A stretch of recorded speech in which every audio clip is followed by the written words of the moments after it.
Hello, friends, and welcome back to Bible Studio for Kids channel.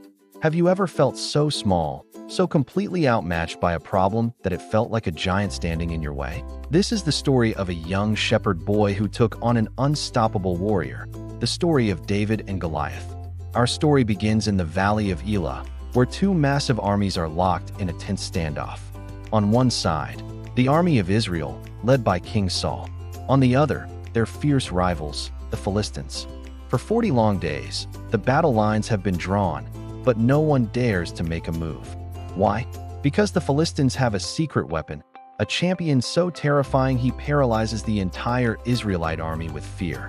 His name is Goliath, and he is a true giant, standing over 9 feet tall. He's covered from head to toe in heavy bronze armor, carrying a spear with a tip that weighs more than a bowling ball.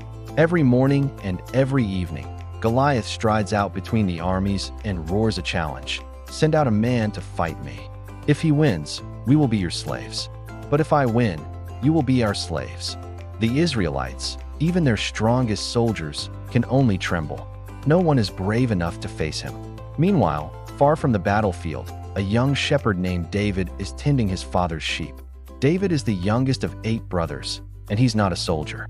He spends his days in the fields, protecting his flock from lions and bears. He might not look like a warrior, but he possesses something far more powerful than muscle or armor: unshakable faith and incredible courage. David's father sends him to the front lines to deliver food to his older brothers and see how they're holding up. When David arrives, he hears Goliath's booming voice and sees the terror in the eyes of the Israelite soldiers. But David isn't scared. He's angry. He asks, "Who is this Philistine that he should defy the armies of the living God?" David's older brother scolds him, telling him to go back to his sheep. But King Saul overhears David's brave words and summons him. Looking at the young boy, Saul is doubtful. "You can't fight him," he says. "You are only a boy, and he has been a warrior since his youth." But David has a response that changes everything. He explains that while protecting his sheep, he has fought and defeated both lions and bears with his bare hands. He says, "The Lord who rescued me from the paw of the lion and the paw of the bear will rescue me from the hand of this Philistine." Seeing David's extraordinary confidence, Saul agrees. He tries to put his own royal armor on David, but it's too big and heavy. David takes it off. He doesn't need it. Instead, David walks to a nearby stream and chooses 5 smooth stones. He puts them in his shepherd's bag, takes his trusty sling in hand, and walks out to face the giant. Goliath looks down at the boy and scoffs, laughing at the sight of him. "Am I a dog, that you come at me with sticks?" he bellows. David's reply echoes through the valley, filled not with fear, but with powerful faith. "You come against me with sword and spear," he shouts, "but I come against you in the name of the Lord Almighty.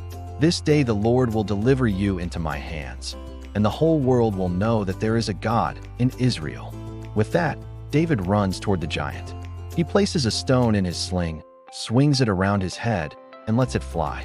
The stone whistles through the air and strikes Goliath directly on the forehead. The giant stumbles, his eyes glaze over, and he crashes to the ground, face down. The boy had defeated the giant. The battle was won. This story isn't just about a slingshot and a stone. It's about where we find our strength. David saw the same giant everyone else did, but he saw a bigger God. He shows us that the size of our challenge does not matter as much as the size of our faith. So what's your Goliath? Is it fear? Doubt? A challenge that seems impossible? Remember, David, you don't need to be the biggest or the strongest. Have faith, grab your stone, and tackle your giant with courage. You got this. Thanks for tuning in. If this story hit home for you, smash that like button and subscribe for more uplifting content. We'd love to have you as part of our community. See you in the next video.